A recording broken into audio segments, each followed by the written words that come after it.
I wanted to talk briefly just about this idea of the wealth creation journey and building cash. I talked about this idea of step one, you need to make sure that you get cash flow right. So before you do anything, I was in a very fortunate position when we built out the Metastock Programming Study Guide. I was still at home living with mum, so I had my rent and my food and everything else covered. So I went straight into building info product, which is a residual automated style cash flow, because I had that covered. So whether or not, when I say cash flow, really what I mean is just have those basics covered.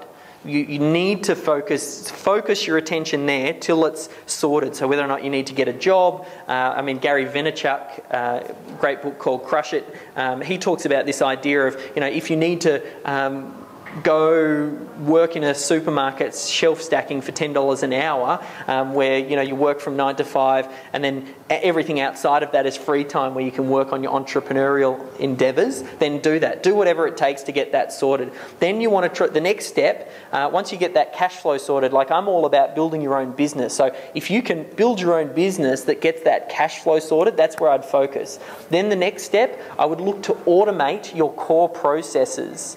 So when I think about what we were doing, we automated the SEO component. That was for me, I thought, as a traffic thing, what can I do to make sure it's as automated as possible? And the reason you do it automated is so that, just like McDonald's, you can plug a 15-year-old in, and McDonald's hires 15-year-olds to run multi-million-dollar businesses because they've got these systems, and it's just about following a process. You want to do the same so that you can step out of your business, and this is Michael Gerber stuff, work on your business, not in your business.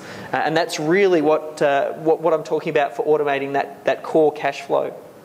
From there, the next step is, then I like to do automated cash flow that's a bit more residual, whereas the core thing is almost about delivering services. So, whether or not you're a fitness person and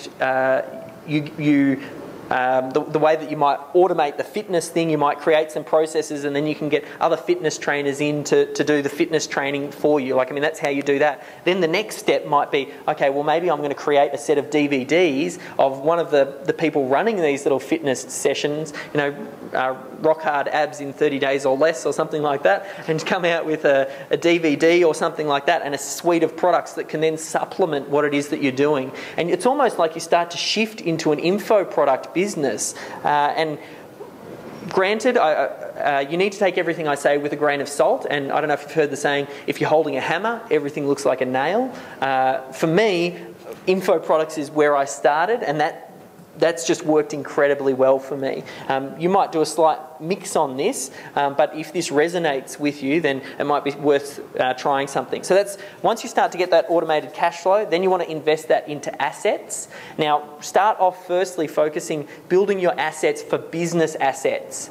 So what I'm talking about there is, let's say, we'll just keep on using Willows as the example. Maybe you start to buy websites related to all around the fitness area. So maybe you start selling fitness equipment, and you might buy some other business, the fitness equipment that plugs in. We already know you've got the market, so now that you've got the market, you need to start to think, okay, well, what can I sell them? That's step one is find that market, then you want to find out what it is that you can sell them. So now that you've built up that core business and automated it, now you want to try and start to think, okay, well, what else do they want to buy? And then you start to add businesses in. And this is where I was saying, a lot of people just start digging holes in all different directions, and then they starting businesses in other areas, when really what you should do is focus.